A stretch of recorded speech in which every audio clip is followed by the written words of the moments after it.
e de forma mais distante com toda a criação e de espírito, o sopro da vida, o dom de Deus que o coloca em contato com Deus.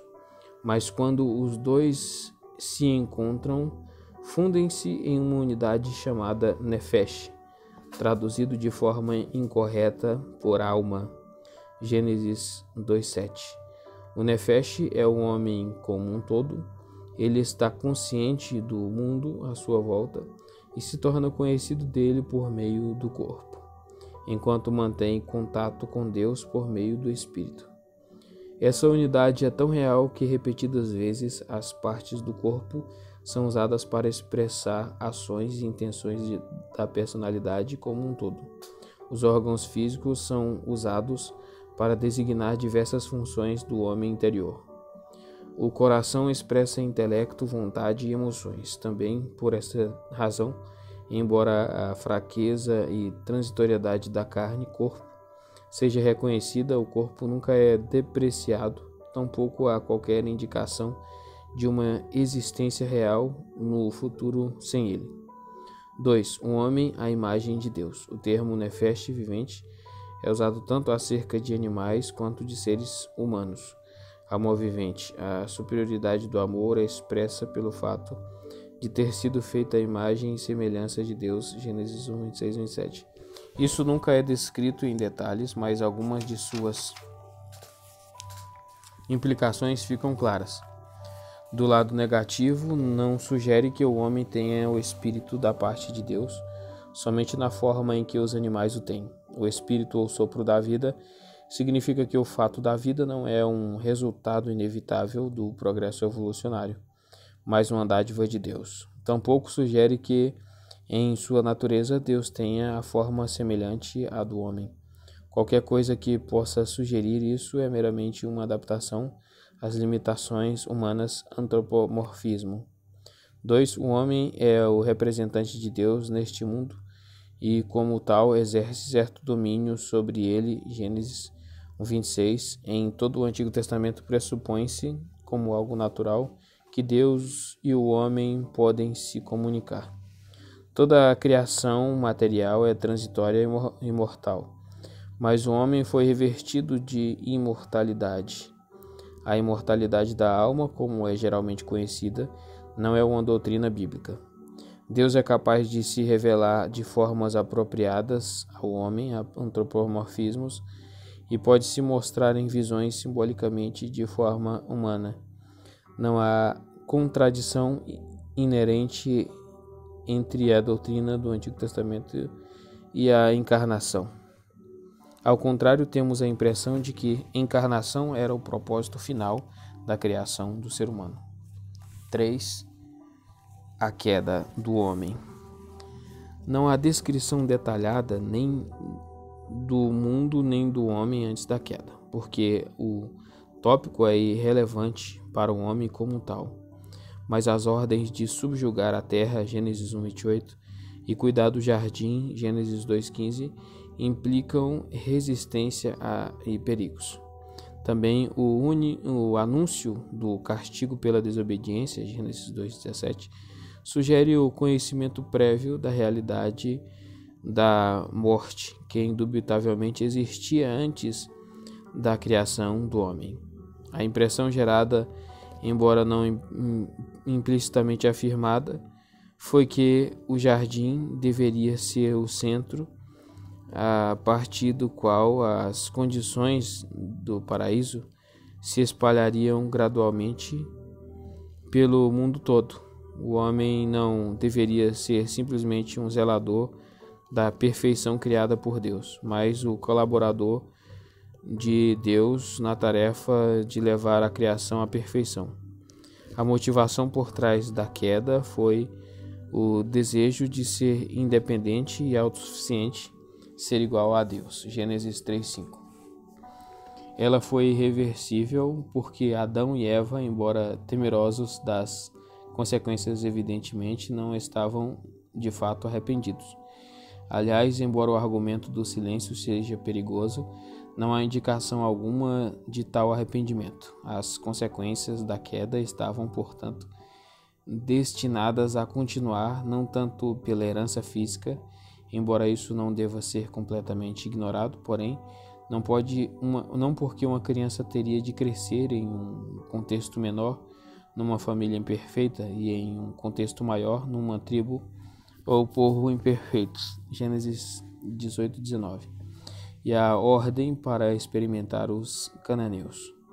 Embora o Antigo Testamento não negue a realidade do indivíduo, nem não faça desaparecer na personalidade coletiva do seu povo, deixa claro que ele não pode se isolar do seu ambiente. Não há menção à queda em outras passagens do Antigo Testamento. As traduções modernas com certeza estão virtualmente corretas em rejeitar a versão da RV de Oséias 6:7 como Adão, porque embora as imperfeições e o pecado do homem sejam pressupostos em todo o Antigo Testamento, a realidade disso poderia ser aprendida e confirmada somente por meio do fracasso contínuo. O homem é sempre tentado a crer que a herança do passado pode ser eliminada. 4. A queda, suas consequências. Visto que não temos um retrato claro do que teria acontecido se o homem não tivesse pecado, precisamos inferir as consequências da queda por meio da combinação de algumas declarações. Primeiro, o mundo.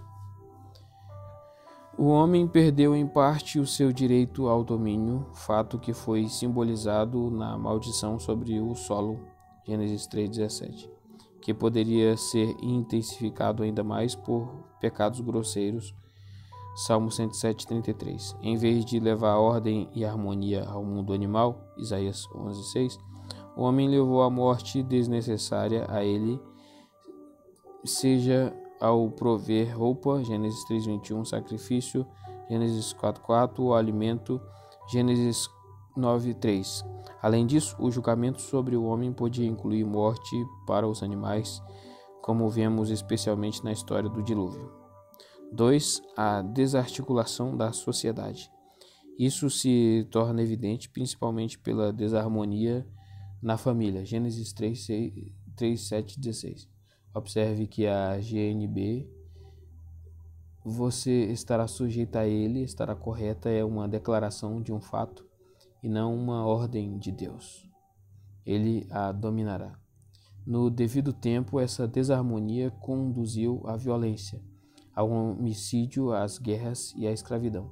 Foi intensificada pela confusão de línguas e a consequência resultante da separação dos povos. A situação toda se torna ainda mais grave pela aparente falta de propósito em todo o processo histórico, pelo qual o homem parece reduzido a nada mais do que uma parte do curso despropositado da natureza, Eclesiastes 1:2-11. Número 3. Morte. Não temos o direito de descartar ou menosprezar a declaração: no dia em que dela comer, certamente você morrerá, Gênesis 2:17. O conceito de morte no hebraico é mais amplo que o nosso e inclui essencialmente a incapacidade de funcionar, a morte física, a separação do espírito e corpo é simplesmente o resultado lógico e inevitável da incapacidade do homem de exercer as suas verdadeiras funções. Do ponto de vista lógico, parece que, quando corpo e espírito se separam, o homem deixa de existir. Há muita pouca informação no Antigo Testamento acerca do estado do ser humano após a morte, mas suficiente para mostrar que as ações de um homem formam uma personalidade que tem continuidade. Visto que está sem corpo, não pode funcionar e, evidentemente, no grau de consciência e percepção no Sheol, a morada dos mortos é mínimo. Não parece haver conceito algum no Antigo Testamento acerca da divisão entre bons e maus no Sheol. 4 espíritos elementares. O Antigo Testamento desconhece, com raras exceções, os nomes títulos supostos poderes e outros detalhes acerca dos deuses dos pagãos, como também dos demônios, Shedim, etc., que são adotados e aparentemente podem exercer poder sobre aqueles que não adoram Javé. Não há indicação alguma de que sejam anjos caídos, mas não é dada nenhuma explicação para sua existência. Número 5. Vida após a morte. Trataremos disso na seção 7. Seguinte item 10. 7. Restauração de todas as coisas. O Antigo Testamento é essencialmente a história dos preparativos, a inversão dos efeitos da queda do homem e do mal que ele causou. Essencialmente, isso tem dois lados. O homem teve de aprender a ineficiência dos seus próprios esforços e de seus deuses. Então Javé teve de demonstrar seu poder, sua vontade e seus propósitos. Precisamos observar que a revelação veterotestamentária da ação de Deus é limitada a este mundo. Número 1. De Adão a Abraão.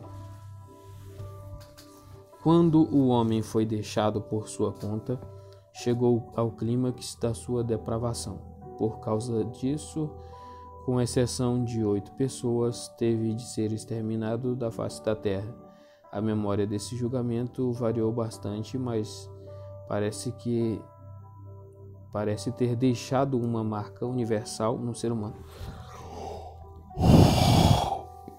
que é o reconhecimento de que seus deuses colocaram limites a seu comportamento, e isso com frequência conduzia a um padrão ético muito elevado, mas que raramente era observado por muito tempo. Isso não deve indicar que houve uma revelação primitiva muito anterior dada a Adão. Para isso não temos evidência no Antigo Testamento. Não devemos ignorar o fato de que os ancestrais dos patriarcas eram idólatras. Josué 24:14. Número 2. Os patriarcas. As histórias de Abraão e de seus descendentes até a 4ª geração não são meros relatos de como Deus preparou um povo para ele, servem ainda mais para destacar a importância da fé e da confiança do relacionamento com Deus.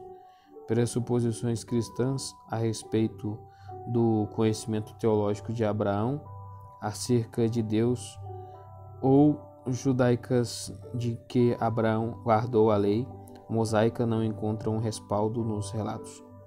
A não ser o nascimento de Isaac, há poucos aspectos miraculosos nestes relatos, pois a fé neles, descrita até fundamentada nas promessas e na proteção contínua de Deus e não nos seus atos poderosos. Número 3. O nascimento de um povo. Não se deve esperar de um povo a mesma demonstração de fé em Deus que a de um indivíduo ou pequeno grupo de famílias. Por isso, Deus teve de se revelar a Israel.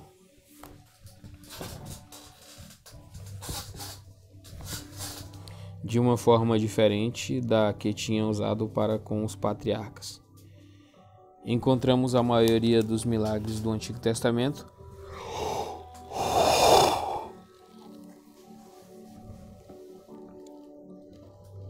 nas histórias do Egito, da peregrinação no deserto e da conquista de Canaã. Nelas, Deus demonstrou o seu controle sobre a natureza e todas as forças naturais, fossem elas divinizadas ou não. Isso serviu para dar a certeza, pelo menos a fé que encontramos nos profetas, de que todos os sofrimentos de Israel, consequências de desastres naturais ou das vitórias dos seus inimigos, eram necessariamente o resultado dos pecados do povo e não de alguma fraqueza por parte de Javé.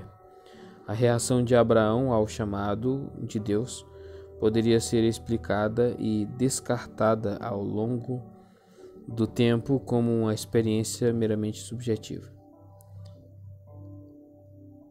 O êxodo e a conquista da terra fornecem uma base factual inesquecível e inegável para a história de Israel como o povo de Deus, na qual o Êxodo ocupa a mesma posição que a cruz e a ressurreição de Cristo na história da Igreja.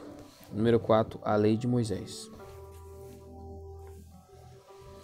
A lei, ou mais precisamente a instrução, Torá, dada por intermédio de Moisés no Sinai e durante a peregrinação no deserto, não tinha a intenção de ser um código legislativo para cobrir todas as eventualidades daquela época ou de épocas posteriores. Seu propósito era ser um guia para o tipo de vida que se esperava de um povo santo. O fundamento da aliança era o Decálogo, Êxodo 20, do 11 ao 17. Como é demonstrado por seu lugar exclusivo na Arca da Aliança, Êxodo 20, 22, que é o restante do livro da Aliança, descreve ser considerado basicamente um comentário do Decálogo. Grande parte dele é modificação da lei do Antigo Oriente Médio, provavelmente trazida da Mesopotâmia por Abraão.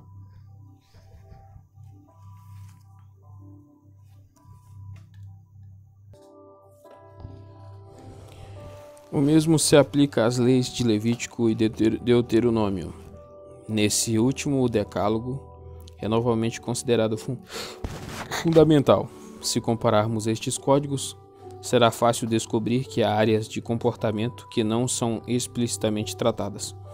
E em outras palavras, a introdução Torá não tinha um propósito de ensinar a Israel por meio de sua própria sabedoria, o que seria a vontade de Deus em cada circunstância da vida, mas deveria ser uma luz no caminho do homem que possibilitaria a Deus conduzir tanto o indivíduo quanto o povo na direção correta. Ela também teve a intenção de revelar a incapacidade do homem de obedecer à vontade de Deus por suas próprias forças. Não havia poder inerente à lei e assim fazer que ele se voltasse em humildade a Deus para pedir ajuda. Ao mesmo tempo, era um ponto decisivo na religião humana, pois pela primeira vez fornecia um padrão completamente objetivo, segundo o qual o homem poderia fazer um julgamento acerca do seu próprio comportamento separado da voz não confiável na consciência. Como no caso da lei civil, os regulamentos acerca dos rivais estão fundamentadas nas que eram familiares aos patriarcas na Mesopotâmia e em Canaã. Aqui também precisamos dizer que foram modificadas para aumentar a convicção do adorador tanto a respeito de sua impureza e de não estar à altura dos padrões de Deus, quanto a respeito da disposição benevolente de Deus em restaurar a comunhão. Quando tudo isso é observado do ponto de vista da obra de Cristo, é fácil perceber os seus diversos aspectos profetizados nos sacrifícios e na organização do tabernáculo. No entanto, visto que não há evidências de que alguém entendia a tipologia envolvida em tudo isso, e que os profetas em grande parte demonstravam pouco interesse no uso popular dos rituais, e às vezes até eram hostis a eles, provavelmente é mais sábio não incluir a interpretação tipológica das leis rituais numa teologia do Antigo Testamento. Antes devemos entendê-las como elementos que imprimiam em Israel a certeza da inadequação dos esforços humanos para agradar a Deus, mesmo que os detalhes do culto tivessem sido dados por ele. Número 5. De Josué ao exílio na Babilônia.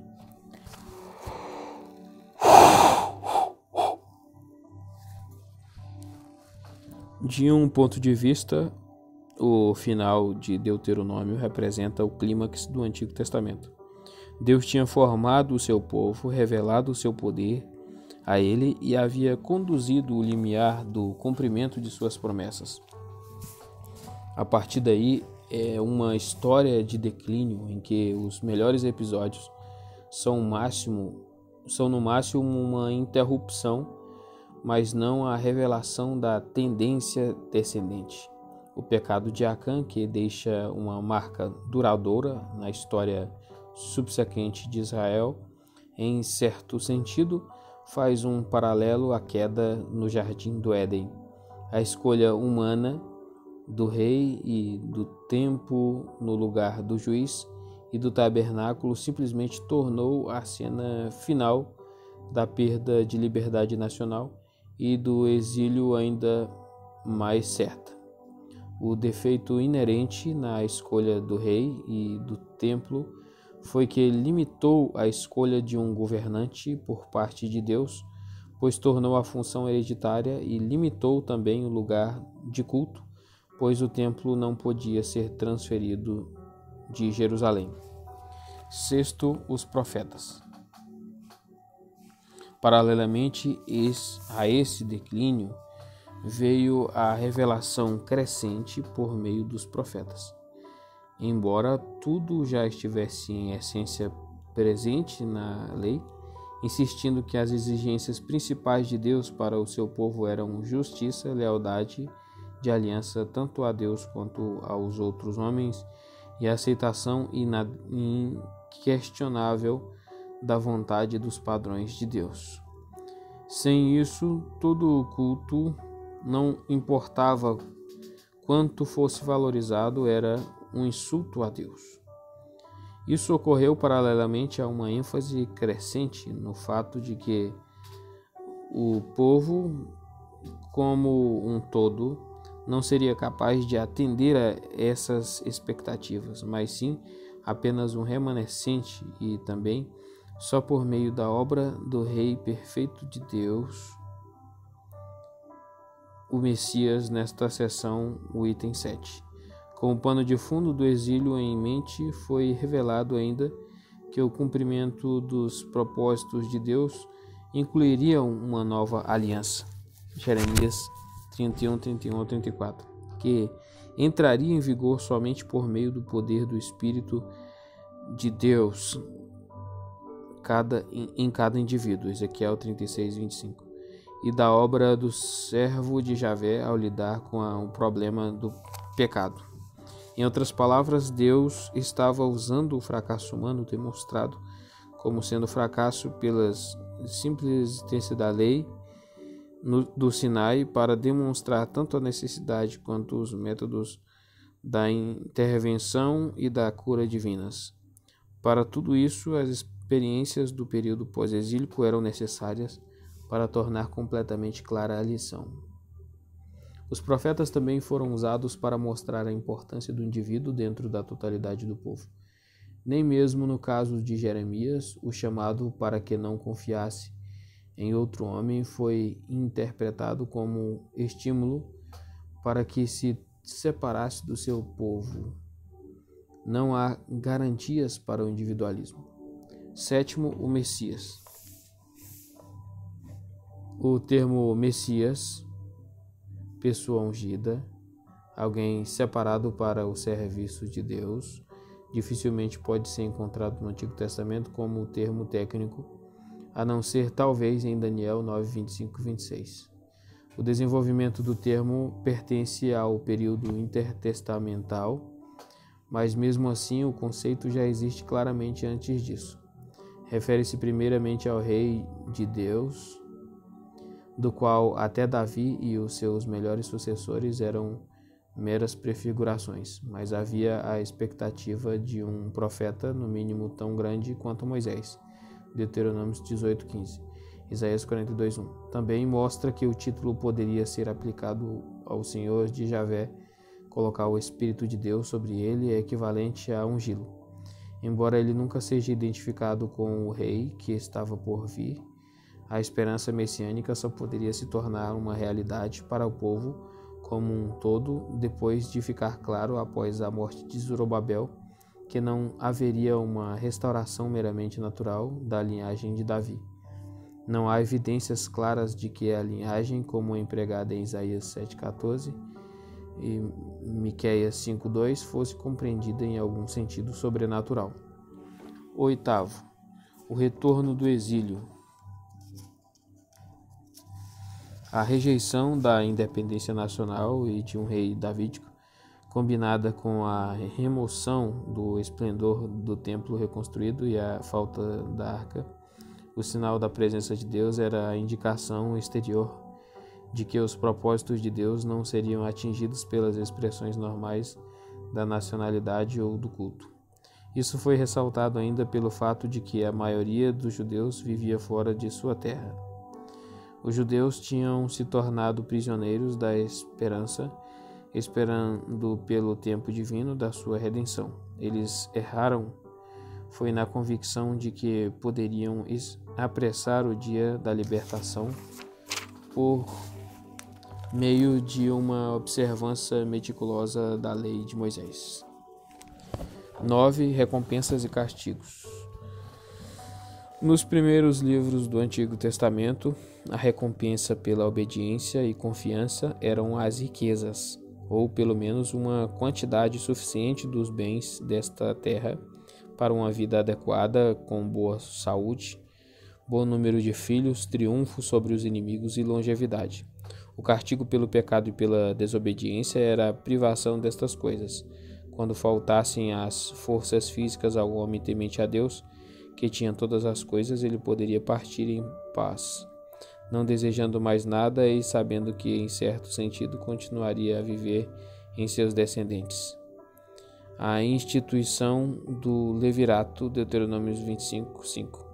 Embora isso não seja ressaltado, devemos pressupor que essa era a experiência normal do israelita temente a Deus no primeiro período da história de Israel. Grande parte da comoção da história de Jó vem do fato de que até os seus amigos pressupunham que o sofrimento dele era prova irrefutável de que ele era um grande pecador.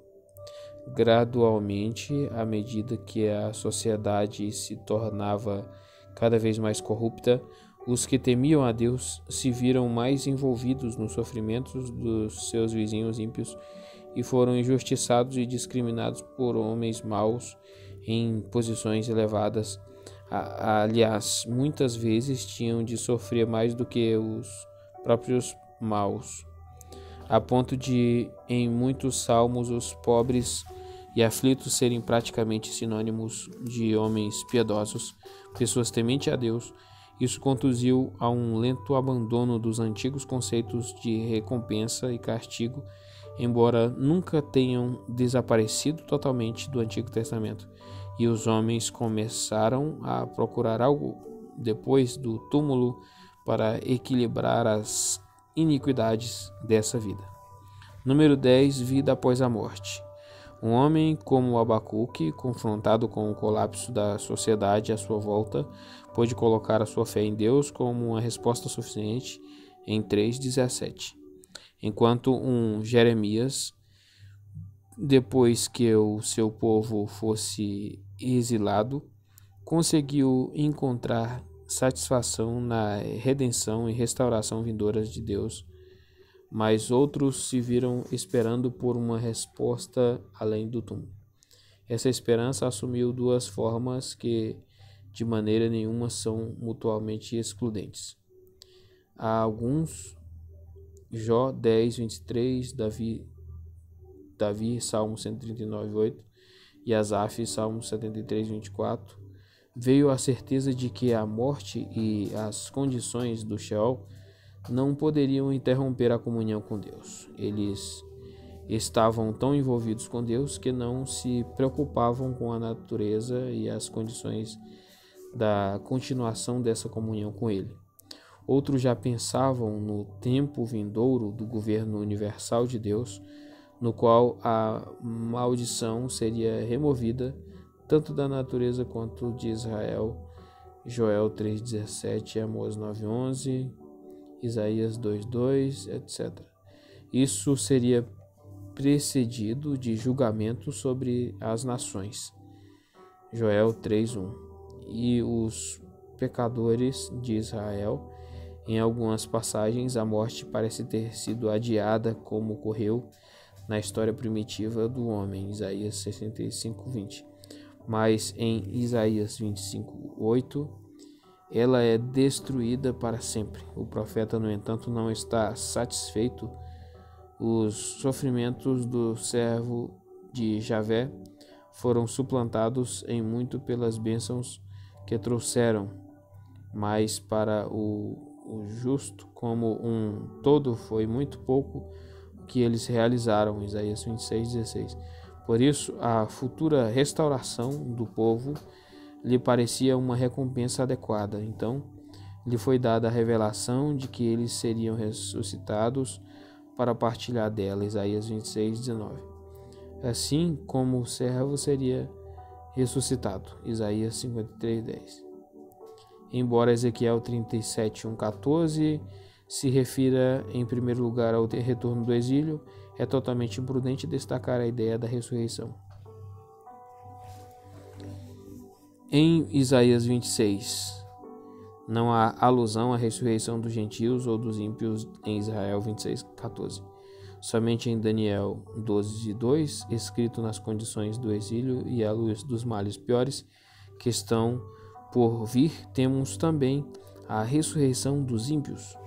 Não é certo se termos uma predição da ressurreição dos bons e ímpios, somente deixando a grande massa da humanidade no Sheol, ou se, como é mais provável, muitos significa todos. Isaías 53:12.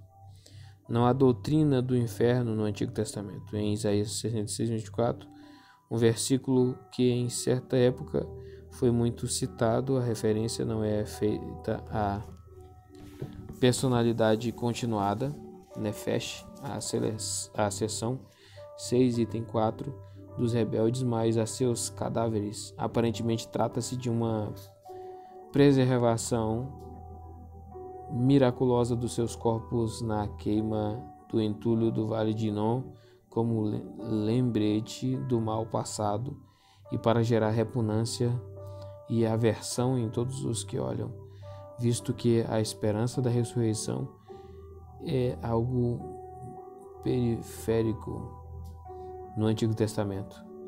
Não se deve esperar algum ensino acerca do destino dos ímpios. Número 11, os novos céus e a nova terra.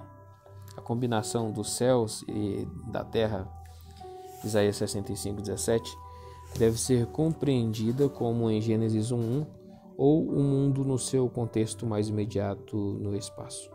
O Antigo Testamento não pode ir além do aperfeiçoamento da criação original de Deus e a realização dos seus propósitos nela.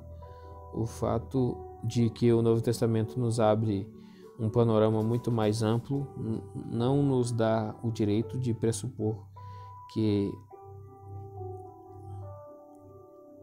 a revelação do Antigo Testamento não seja mais válida e que este mundo será destruído depois que o seu propósito for atingido.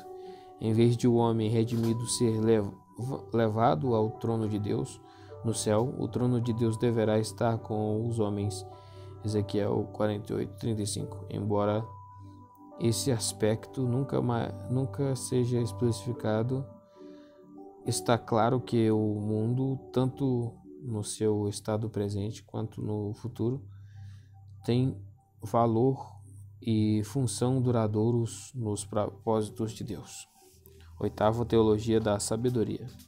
Enquanto duas primeiras seções do Antigo Testamento, a lei, os profetas, os livros proféticos e derivam a sua inspiração deste fato, os escritos não reivindicaram natureza profética, com exceção de alguns salmos, como o 50 e o 110. Apesar disso, a maioria dos livros traz uma perspectiva predominantemente profética.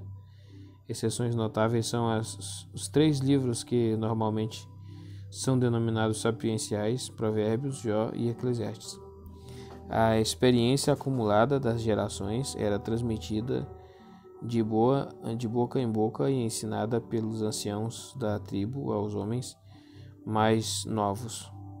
Nas cores dos reis, os conselheiros faziam estudos especiais da sabedoria tradicional.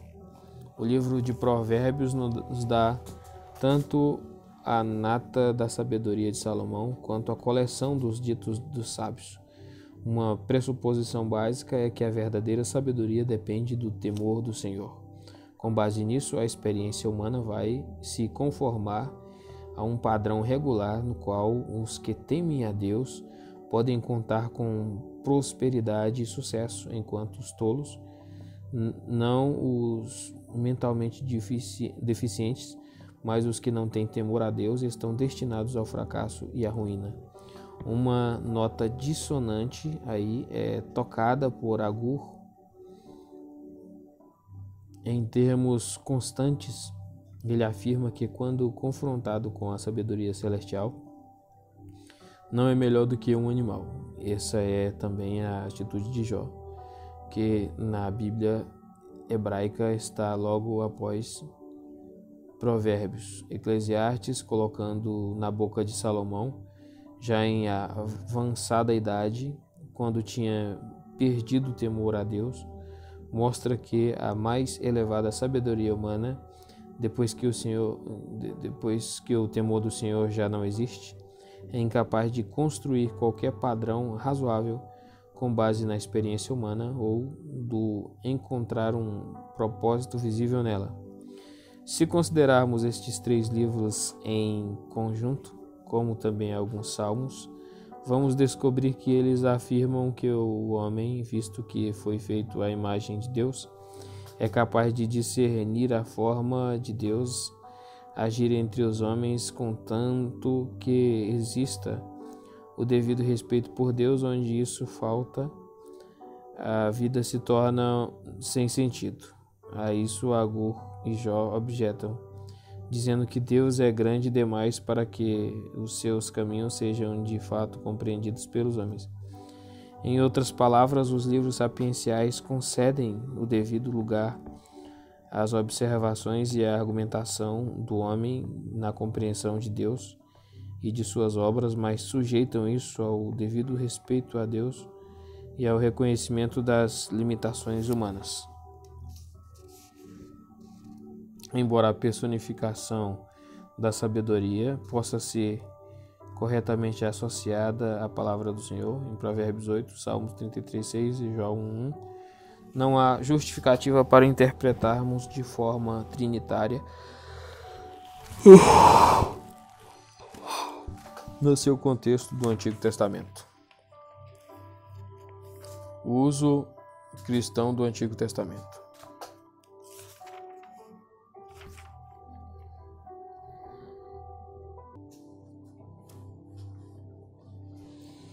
O uso cristão do Antigo Testamento. Primeiro, o Antigo Testamento como escritura. A declaração de Paulo em 2 Timóteo 3,16 refere-se ao Antigo Testamento. A sua implicação é que Jesus, o Messias, é o seu fator unificador e o seu cumprimento, e que o ensino de Jesus e dos seus apóstolos é o guia para a sua compreensão. As citações frequentes do Antigo Testamento em todas as partes do Novo Testamento tem menos um objetivo apologético, embora às vezes haja um pouco disso, do que o desejo de mostrar o elo vital que existe entre promessa e cumprimento. Os livros do Novo Testamento foram escritos em primeiro lugar para pessoas que já eram crentes, mesmo em épocas em que o Antigo Testamento era menos conhecido e compreendido. A igreja sabia que tinha de reter o Antigo Testamento, ainda que às vezes parecesse vantajoso abandoná-lo. 2 Antigo e Novo. Parte da nossa dificuldade no uso do Antigo Testamento vem do uso do Antigo e Novo, quando falamos dos testamentos, ou melhor, alianças. O uso é muito claro e está fundamentado em Hebreus 7:22, que trata das implicações de Jeremias 31:31, mas estas passagens tratam só do sacerdócio e dos sacrifícios da aliança do Sinai, que em virtude de sua natureza eram inadequados. Não podemos esquecer o fato de que todos os argumentos do autor estão fundamentados em passagens do Antigo Testamento, que retiveram a sua validade para ele, enquanto Jeremias 31:31 deixa claro que a novidade da aliança vindoura está no fato de tornar real o que a primeira aliança não conseguiu atingir. O Sinai foi um degrau necessário em direção à revelação completa de Deus em Jesus, o Messias. Gálatas 3, 19 e 25. Portanto, precisamos lembrar sempre que o Antigo Testamento e Novo Testamento são apenas termos usados por conveniência e que a Bíblia é essencialmente uma unidade. 3. Alegoria, tipologia, analogia. A Bíblia é o relato da obra redentora de Deus, por meio da qual ele se torna cada vez mais conhecido. O termo moderno muito usado, história da salvação, Heiliggeschichte, é de fato uma descrição apropriada de grande parte do seu conteúdo. No entanto, visto que para muitos na igreja gentílica primitiva o evangelho era o compartilhar da verdade como um sistema e não como uma pessoa, Jó 14,6, a revelação progressiva podia ser ignorada, a não ser que fosse expressa em termos de uma teologia sistemática em crescimento rápido. Para eles, a maneira mais fácil de resgatar muito do Antigo Testamento era por meio da alegoria, pelo qual um relato ou ação podiam ser interpretados em termos completamente estranhos à narrativa do Antigo Testamento. Essa abordagem já tinha sido popularizada pelos judeus de Alexandria, especialmente Filon. A única passagem remontante análoga do Novo Testamento é Gálatas 4, 21 e 26. Mas as características essenciais do relato do Antigo Testamento são preservadas por Paulo.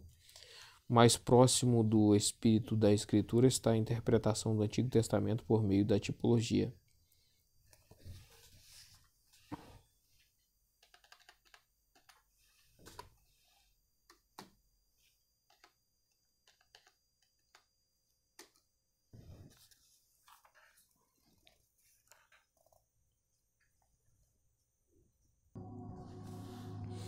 Mais próximo do espírito da Escritura está a interpretação do Antigo Testamento